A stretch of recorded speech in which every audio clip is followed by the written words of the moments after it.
बिस्मिल्लाहिर्रहमानिर्रहीम अस्सलामु अलैकुम रहमतुल्लाह। सुप्रीम कोर्ट ने दो टोक अंदाज में ये फैसला दिया था कि आपने हर हाल में 14 मई को इलेक्शन करवाने और उसका बाकायदा शेड्यूल भी अनाउंस कर दिया था, शेड्यूल भी जारी कर दिया था। अब उसके बाद हर इदारे के ऊपर ये लाजिम हो जाता है, हर इदारे की ये ज़िम्मेदारी बनती है कि वो सुप्रीम कोर्ट के फैसले के ऊपर अमल दरामद करवाए। इलेक्शन कमीशन ने अब बाकायदा तौर पर शेड्यूल जारी कर दिया है और इलेक्शन कमीशन ने 14 मई को इलेक्शन की तारीख का ऐलान कर दिया और उसके मुताबिक तमाम की तमाम चीज़ें बता दी हैं कि आपने कब कागजात नामजदगी जमा करवानी है, आपने कब वहाँ पर हाज़िर होना है, कब लिस्टें लगनी है, वो तमाम का तमाम शेड्यूल अब आ गया है। अब ये आया कैसे है? देखिए, अब आपने इस मामले को समझना है, पीछे असल में हो क्या रहा है। आज भी हुकूमत इस बात के ऊपर डटी हुई है कि हमने तो इलेक्शन करवाना नहीं। अब सुप्रीम कोर्ट और इलेक्शन कमीशन दो इदारे इस टाइम एक पेज के ऊपर आ गए हैं और 14 मई की तारीख का ऐलान कर दिया गया है। अब हुकूमत ने क्या करना है और इस्टेब्लिशमेंट ने क्या करना है, देखिए ये अब पूरा आपने मामला समझना है कि सुप्रीम कोर्ट का फैसला आया। सुप्रीम कोर्ट के फैसले के बाद इलेक्शन कमीशन ने शेड्यूल अनाउंस कर दिया। सुप्रीम कोर्ट ने अपने फैसले में बड़ा वाज़ेह तौर पर बता दिया था कि सिक्योरिटी फ़ौज को अपने सिक्योरिटी एहलकार देने हैं, उनको भी पाबंद किया गया। वज़ारत ख़ज़ाना को फ़ंड के हवाले से पाबंद किया गया। वज़ारत दिफ़ा को ये पाबंद किया गया कि आपसे जो सिक्योरिटी मांगी जाएगी, इंटीरियर मिनिस्ट्री से भी, राना सनाउल्लाह से भी जो भी सिक्योरिटी मांगी जाएगी वो आपने देनी है, फ़ंड देने हैं, पैसे देने हैं और ये तमाम चीज़ें। और इलेक्शन कमीशन को ये कह दिया था, इलेक्शन कमीशन को इस बारे में बता दिया था कि आपके काम में किसी ने रुकावट पैदा करने की कोशिश की तो आपने बराह रास्त सुप्रीम कोर्ट को बताना है, आपने चीफ जस्टिस को बताना है, क्योंकि ये फ़ैसला चीफ जस्टिस उमर अता बंदियाल की जानिब से आया था। तो इलेक्शन कमीशन अब तमाम के तमाम इदारे एक्टिव हो गए हैं, पाबंद हैं इस मामले में कि वो किसी किस्म का अब इससे भाग नहीं सकते। ना कोई रुकावट, ना कोई बहाना, ना कोई एक्सक्यूज़, ना कोई और चीज़, वो अब भाग नहीं सकते। सुप्रीम कोर्ट ने जैसे ही फैसला दिया, इन्होंने क्या किया, हुकूमत ने काबीना का इजलास बुलाया और सुप्रीम कोर्ट का फैसला मानने से इनकार कर दिया। ये एक बहुत बड़ी इन्होंने जंग छेड़ दी। अब आपने इस सिचुएशन को समझना है। सुप्रीम कोर्ट का फैसला आता है, इलेक्शन कमीशन शेड्यूल जारी कर देता है। इसका मतलब ये है कि इलेक्शन कमीशन जो कि इस्तेमाल हो रहा था इनके हाथों से, इलेक्शन कमीशन जो कि मुकम्मल तौर पर बी टीम बना हुआ था हुकूमत की, और जो हुकूमत कहती थी वो ऐलान किया जाता था। लेकिन अभी इलेक्शन कमीशन ने अपने आप को बचाने के लिए, अपने आप को सिक्योर करने के लिए तारीख का ऐलान कर दिया। सेम वही शेड्यूल जो कि सुप्रीम कोर्ट ने कहा था, उसी शेड्यूल के मुताबिक इलेक्शन कमीशन ने अपना शेड्यूल जारी कर दिया।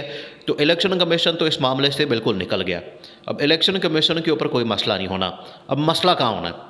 इलेक्शन कमीशन ने अब मांगनी है सपोर्ट, फंड मांगना है, पैसा मांगना है, सिक्योरिटी एहलकार मांगने हैं, तमाम जो बैलेट बॉक्सेस, बैलेट पेपर्स और बाकी तमाम चीज़ें उनको प्रिंट करवाने के लिए प्रिंटिंग प्रेस की जो सारी की सारी सर्विसेज हैं जो कि गवर्नमेंट ऑफ पाकिस्तान देती है, वो तमाम चीज़ें मांगनी है। वहाँ असल मसला पैदा होना है, वहाँ अब सारा पंगा होना है, वहाँ असल में इन्होंने मसला पैदा करना है। अब मसला क्या होना है?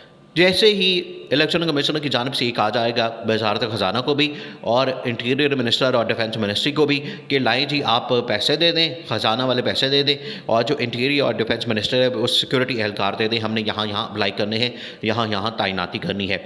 अब इस दौरान हुकूमत इस टाइम ऐलान कर चुकी है कि हमने तो इलेक्शन करवानी नहीं, हमने डट जाना है। इलेक्शन को मुलतवी करवाने के लिए अब ये इलेक्शन कमीशन को फिर से आगे किया जाएगा और इसको भेजा जाएगा सुप्रीम कोर्ट के अंदर कि ना तो हमें फ़ंड मिल रहे हैं, ना हमें पैसा मिल रहा है, ना हमें सिक्योरिटी एहलकार मिल रहे हैं और ना कोई और चीज़। वहाँ पे जाके इलेक्शन कमीशन ने सारा मामला रख देना है और इसको आगे करने की कोशिश करनी है, इसको मुलतवी करवाने के लिए वहाँ से दरख्वास्त आनी है। लेकिन होना क्या, अब पंजाब के अंदर और केपी के अंदर इलेक्शन होना है। इस दौरान यहाँ पर एक बहुत बड़ी साजिश तैयार हो रही है। साजिश ये तैयार हो रही है कि हमने तीनों जजेस के ख़िलाफ़ जिन्होंने ये फ़ैसला दिया था, इसके ख़िलाफ़ हमने एक तो रेफरेंस डालना है, इस फैसले के ऊपर अमल दरामद तो हर हाल में ही होना है। दूसरा, इन्होंने एक कानून बनाया हुआ है जो कि अपील का है, सो मोटो पे। सो मोटो पे जो असकुत नोटिस लिया गया था इस मामले के ऊपर, उसमें अपील का है कि सुप्रीम कोर्ट के अंदर अपील की जाए और अपील के अंदर ये कहा जाए कि मुल्क के अंदर हालात इस तरह के हैं तो हमने इलेक्शन नहीं करवाने। इलेक्शन से ये हर सूरत भागना चाहते हैं, इलेक्शन से ये हर सूरत चाहते हैं कि हमें किसी तरह से इलेक्शन के अंदर ना जाना पड़े। लेकिन अब मामला असल में सारा का सारा किस तरफ है? इस्टेब्लिशमेंट की जानिब। अब सारी की सारी कौम, तमाम की तमाम पॉलिटिकल पार्टीज़ और जितने इदारे हैं वो सारे के सारे इस टाइम इस्टेब्लिशमेंट की जानिब देख रहे हैं कि इस्टेब्लिशमेंट की जानिब से क्या रद्द अमल आता है, इस्टेब्लिशमेंट की जानिब से क्या रिस्पॉन्स आता है। वहाँ से जो रिस्पॉन्स आना है उसके बाद इस चीज़ का फ़ैसला होना है कि इलेक्शन मुल्क के अंदर होने हैं या नहीं होने हैं। आज भी इस हवाले से इस्टेब्लिशमेंट की जानिब से इनको कहा गया है हुकूमत को कि आप जाएँ, आप इमरान खान के साथ बैठें, पीटीआई के साथ मुज़ाकरात करें, बातचीत करें और इस मसले का कोई हल निकालें। अगर आप हल नहीं निकालते हैं तो ये मसला आपके गले पड़ जाना है। हुकूमत ने अब क्या प्लान किया हुआ है? देखिए, हुकूमत ने जो 97 वाला मामला है वो रिपीट करने का फ़ैसला किया हुआ है। 97 के अंदर क्या हुआ था?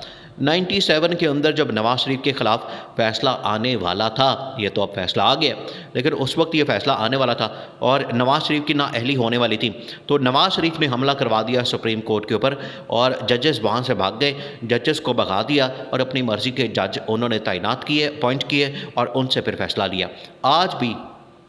आज भी नवाज़ शरीफ ने और मरीम नवाज़ ने, दोनों ने शहबाज शरीफ को इस सवाल से कहा है कि तुमने डट जाना है, तुमने किसी सूरत ये फ़ैसला नहीं मानना, किसी सूरत इलेक्शन की कॉल नहीं देनी और इलेक्शन के लिए जो भी सपोर्ट चाहिए, फ़ंड चाहिए, पैसा चाहिए, सिक्योरिटी एहलकार चाहिए या कुछ भी चाहिए, वो तुमने प्रोवाइड नहीं करना। ये शहबाज शरीफ को कह दिया गया।